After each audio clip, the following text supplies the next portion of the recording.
Rich Rebuilt is back on this channel with another exclusive interview.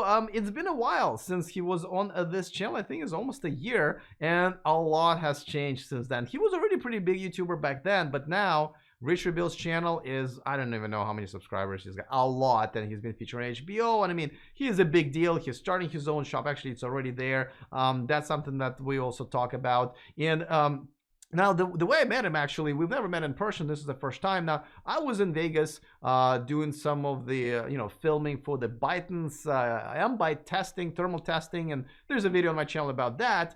And, we had a good time, but also SEMA, the aftermarket accessory kind of a show, was already there. And, I was like, hey, let me get my badge, let me get my press pass, have it right here, and let me go and check it out. It's got a lot of interesting stuff, like, obviously I did a story about the Ford all-electric Ford Mustang with a 6-speed transmission. So that was kind of cool. There was a lot of interesting stuff, mainly gas-powered cars, obviously. Here's one of the cars that just had a motorcycle engine put in there instead of a regular engine, and that was one of the funniest things. Actually, I should have taken a picture, but on the side of this car, because it's a tiny little Honda, it says, "I'm big in Japan." I love that. I should have taken a picture. But I gotta say, this show, the SEMA show, it doesn't have media days. So usually big auto shows have media days, like the LA Auto Show that's coming up, where we meet the media, come in, and before everybody else comes in for a couple of days, they do the unveilings. We get to take videos and pictures of all these cars, and then do press conferences and stuff like that. And then nobody gets in the way. But these guys, they don't have that. So we were there at the same time as all of these people, and even filming a segment was a challenge. Check out this footage that I just kind of cut for you guys, where I was trying to interview Josh for this Ford segment, and we just couldn't do it. Even my camera is literally just a few feet away from me. Look how many people walked by the camera. This guy thought he was not okay. Look at my face. Oh, what happened? And then this guy who actually almost tripped my camera. Look at me. I was like yelling. I was like, dude, you're just about to knock. So we couldn't do it. We literally had to get people to stand around us so people wouldn't be walking. It's crazy. But anyway, so that's where I met him. So I ended up finally getting together with him. Took these pictures. Posted on Instagram. By the way, don't forget to follow me on Instagram to see all of this backstage stuff, that behind the scenes stuff, I should call it, that I do, and we post for this. As you can see, the camera is actually off. We forgot to take pictures during the interview, but anyway, so the interview has been pretty interesting. We touched on a few topics. Before I show it to you, of course, a quick reminder that this video and this channel is sponsored by Byton. Check out their all-electric SUV called M-Byte, coming to the US, coming to Europe. I cannot wait, guys, seriously. And if you also would like to get one, or at least have an opportunity to get one, you better get in line. Over 50,000 reservations already been made, but the best part is that you don't have to pay to have a reservation like with everybody else. So it takes about 1 minute. So go to the description of this video and reserve your Byton today. So without further ado, here's my interview at SEMA in Las Vegas, Nevada with Rich Rebuilt. All right, man. Well, I'm finally running into you in person. Good to see you. Yeah, it's nice to meet you in person, buddy. I appreciate that. Well, we're here in SEMA. What are you doing here? What am I doing here? So I have actually 2 cars at SEMA, which is amazing in itself. A lot of people only have 1 or 0, so I have 0. Yeah, well, yeah. I mean, it is what you got to start somewhere, right? So like last year, we kind of started off. We didn't really have much presence here, and this year I have 2 cars here. I have 1 car in a Chem booth, which is a wheel and tire manufacturer, which is my Tesla Dolores, the gray car, the flood car, started it all. And I also have another secret project, the BMW behind us, that I'll be unveiling probably in like another week or so. That's very cool. All right, well, tell us more. Give us a little bit of an update. I know you had some issues buying your Tesla Model X, which is your personal car. Right. How's it been since then? So since then, so there's a lot of kind of like a few snags at the beginning of this year getting that X. I'm sure. Is that what we're calling it now, snags? Yes, minor inconveniences, and those things kind of cleared up after I got the vehicle. But after that, it's been pretty smooth sailing, and I think I attribute a lot of that to the fact that I haven't. You're famous. Well, I've had to bring it. Well, I haven't had to bring it back either. Once I got the car and they realized that, hey, this guy has some kind of a decent amount of media clout, they realized, hey, let's just kind of back off. They refurbished the car. It looks great, and I got it, and I haven't had any problems since. All right, that's pretty good. So basically, the lesson here, kids, is if you want good service from Tesla, get a YouTube channel and get 1 million subscribers like this guy, and you're good to go. All right. Well, but we're here at SEMA essentially is kind of a aftermarket community, right? And for a while, and even now, people are afraid to touch electric cars because it's kind of unknown. And where do you think this is going? You're one of the first people to actually start doing this, but do you see some progress here? Do you see some people kind of doing more aftermarket stuff to electric cars? 100% I do. Just thinking back when I first came to SEMA last year, there was, I think, maybe one Model S and maybe one, at tops, 2 Model 3s. Now I saw like 7 Model 3s, there's a Model S, and there's a Model X here as well.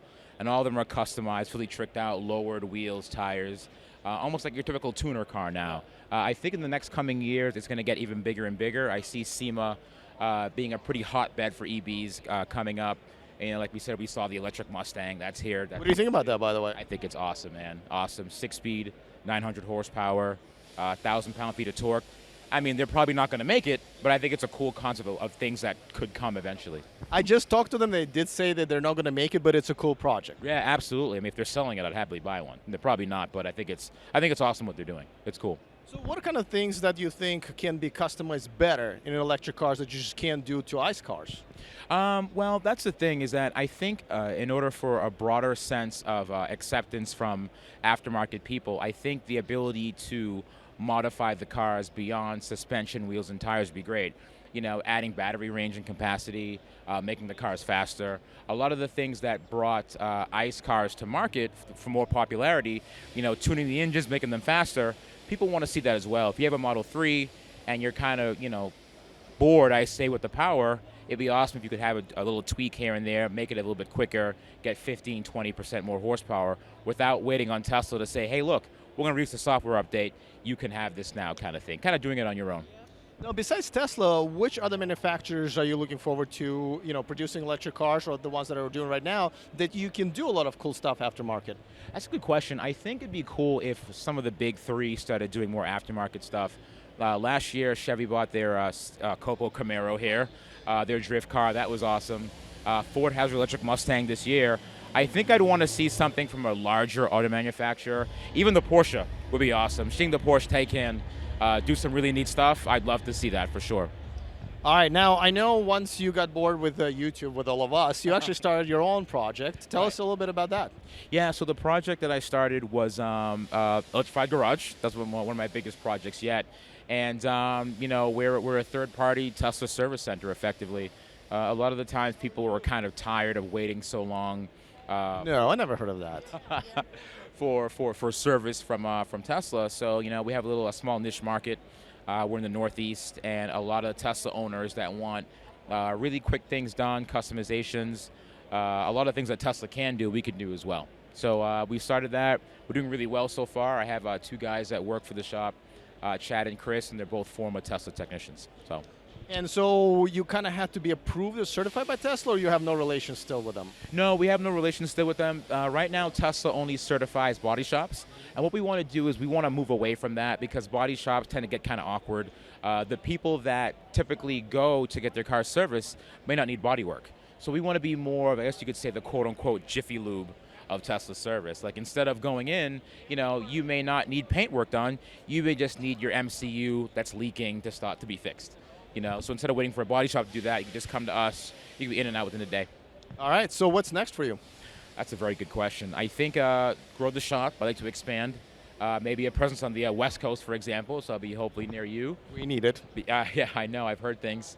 And hopefully to expand the shop and also focus more on YouTube, doing a little bit more crazy builds. I kind of want to slowly start moving away a little bit from the Tesla focus, Tesla-oriented things, and I want to move more towards like conversions and kind of different projects and like showing people, hey, listen, a couple of years ago I showed everyone this is how you do Tesla stuff, and I think in the future I'm going to show people how to do other stuff as well.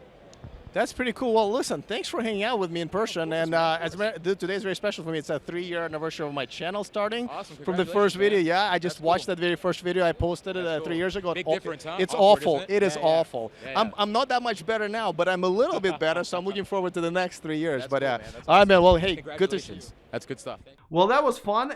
I gotta tell you, meeting him in person was pretty awesome. We got to hang out a little bit, but most importantly, you know, it's been a while since he was on the show, and it was great to see an electric car enthusiast, and now he's more than that, obviously, to go this far, to be able to push this message. You know, we're in the middle of this gearhead convention essentially, and he is one of our biggest voices for the electric car technology, and that you can do aftermarket stuff to electric cars. So it's extremely exciting. By the way, if you haven't subscribed to this channel, you know, I'll drop it in the description of this video, but you should. It's pretty fun, and he's just a fun guy. Hoping to have him on the show sometime shortly. I know he's getting busier and busier. Also, don't forget to subscribe to our VIP list, just in case if you haven't yet. Every Saturday we send out a free story right in your inbox. It's a bonus story.